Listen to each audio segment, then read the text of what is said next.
สบายดีพี่น้องมื้อนี้เราสิมาเฮ็ดรีวิวโฮเทลของพวกเขาให้พี่น้องได้เบิ่งเนาะ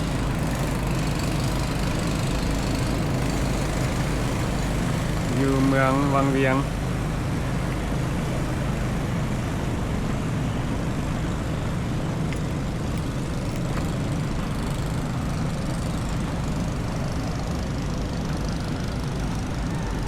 นี่เนาะอันนี้ก็สิเป็นห้องแฮมที่พวกเขามาเซาคืนหนึ่ง$40โฮเทลนี่ก็สิมีอาหารเช้า included เพิ่นสิได้กินอาหารเช้าฟรีเนาะ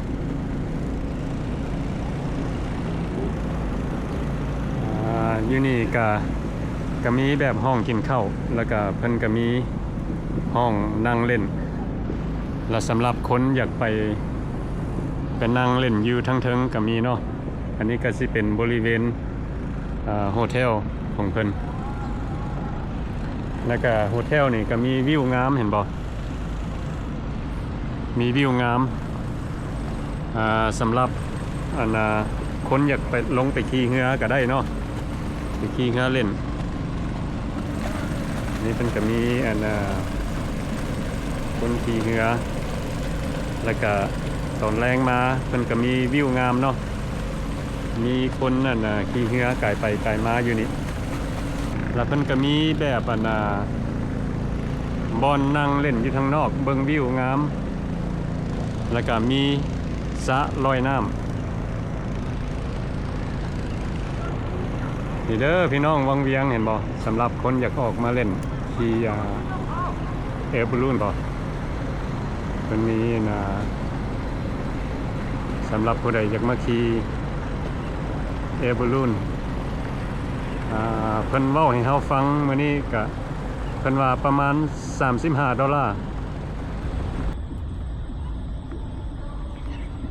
โอเคเฮามาเลาะเบิ่งว่าเพิ่นมีหยังแหน่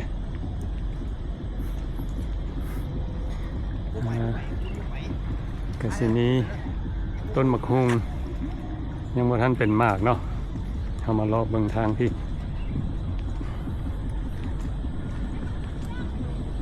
โฮเทลนี่ก็อยู่คีมน้ำนี่เนาะอันนี้สำหรับคนอยากลงไปเล่นลงไปเล่นน้ำบ่เพิ่นก็มีคันไดลงไปเนาะหรือว่าอยากไปลอยน้ำก็ได้นี่เรามาเลาะเบิ่งทางพี่สิเป็นมากอย่างเนาะนี่เฮาก็บ่ฮู้จักเนาะ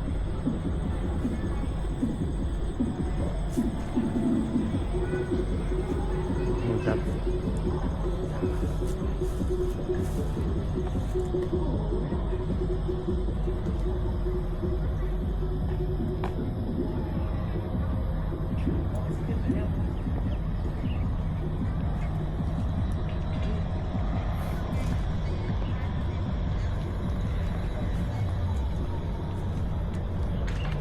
นะเฮามาสิย่างเลาะให้พี่น้องได้เบิ่งว่ามีแบบใดแน่เนาะอยู่บริเวณนี้เพิ่นก็มีหลายโรงแรมอันนั้นก็โรงแรมต่างหากเนาะตัวนั้นเพิ่นเอิ้นว่านาริโพยโฮเทลแล้วตัวต่อไปเฮาก็บ่ฮู้ว่าเป็นโฮเทลหยังเนาะนี่เด้อคันผู้ใดอยากลอยน้ำเนาะเพิ่นก็มีสวิมมิ่งพูล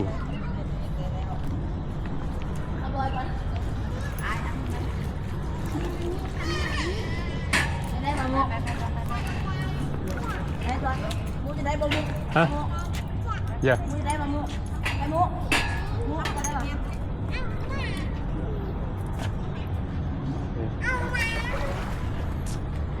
เราสิขึ้นไปถ่ายทางเทิงนี่ให้พี่น้องได้เบิ่งว่ามีหยัง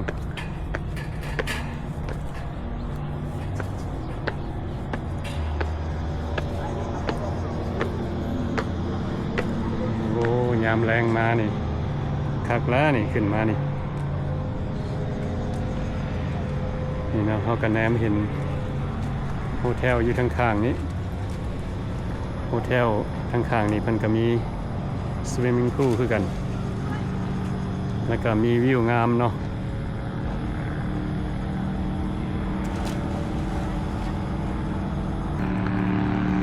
สำหรับคนอยู่ข้างนี้เพิ่นก็ได้วิวงามคือกันให้มาถ่ายให้พี่น้องได้เบิ่งทั้งสำหรับคนอยากขี่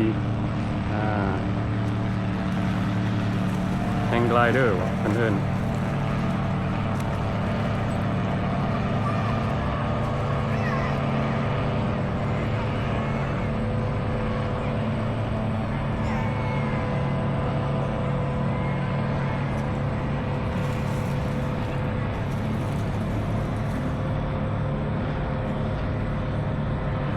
ไซมอนโฮเทล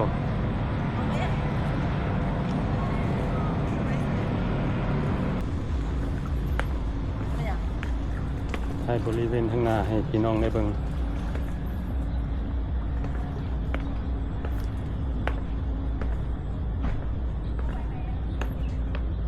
นี่เนาะนี่ก็สิเป็นบริเวณข้างหน้าโฮเทล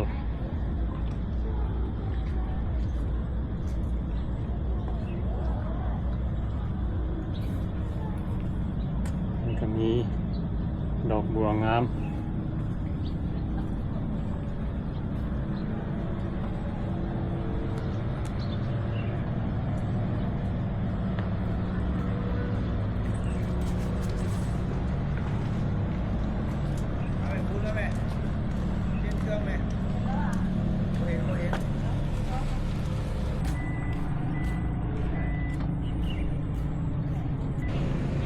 นี่เนาะทางหน้านี่แต่ละห้องเพิ่นก็มีบอลมานั่งเล่นเบิ่งวิว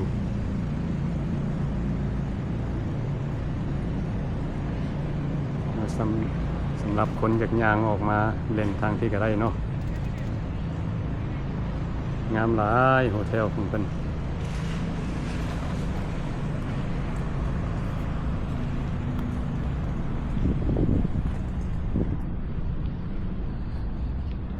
เข้าไปทางในเนาะ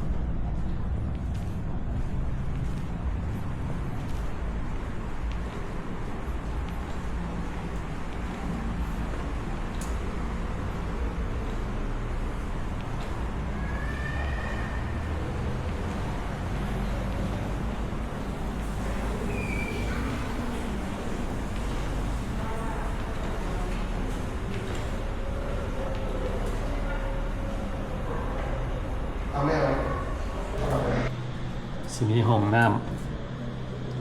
ำก็สะอาดดีเนาะแล้วก็มี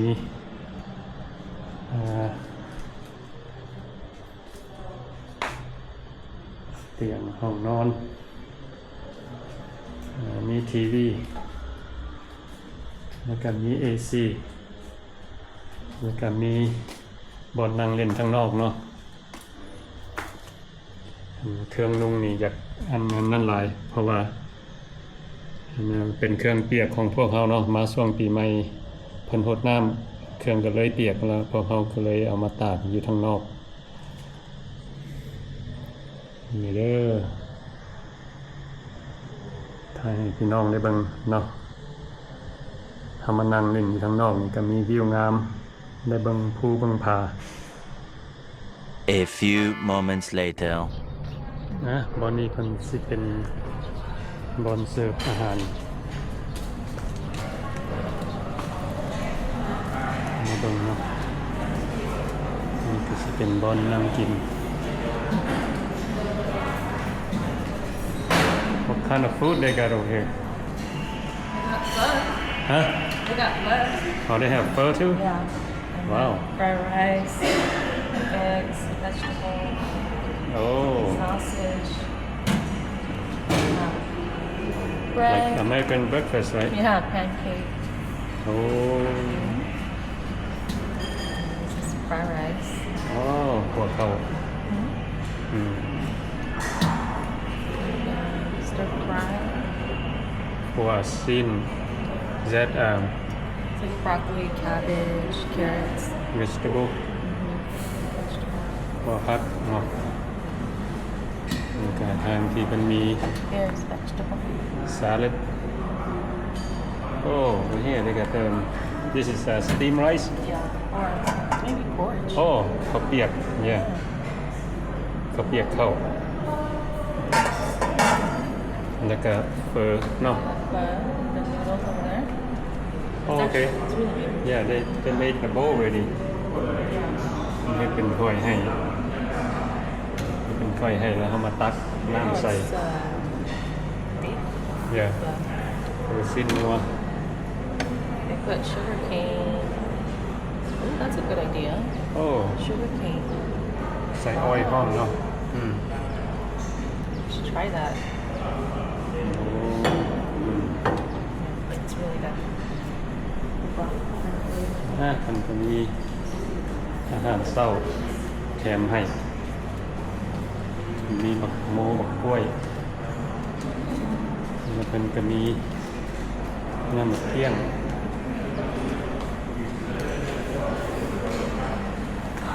คอฟฟี่หรือว่าน้ำซาฮ้อน First time eating American food In Laos. in Laos. Yeah. มันก็สิมีอาหารหลายแบบ Trying to eat healthy today. มี bread มีไข่แพนเค้กขั่วข้าวกับขั่วผัก Yeah. And then next to the fries. Wow. We're doing the opposite. Joe's trying to eat American food, and I'm trying to eat Asian food. ไม่ใช่ We'll probably end up like that. Towards the end. Yeah, sweet and sour. อืม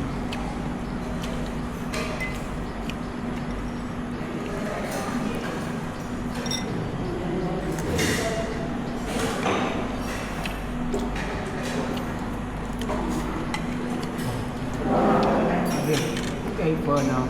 Eat some fried rice.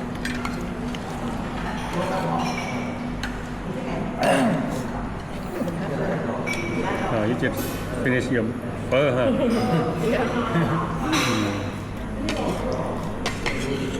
มาหากูกินเฟอแล้วได้กินขั่วข้าว They put tomatoes in their fries. Well, it's actually pretty good. Yeah, the broth was very nice. I was looking at the broth. They put sugar cane in the broth. Sugar cane? It's a good idea. Yeah. แพนเค้ก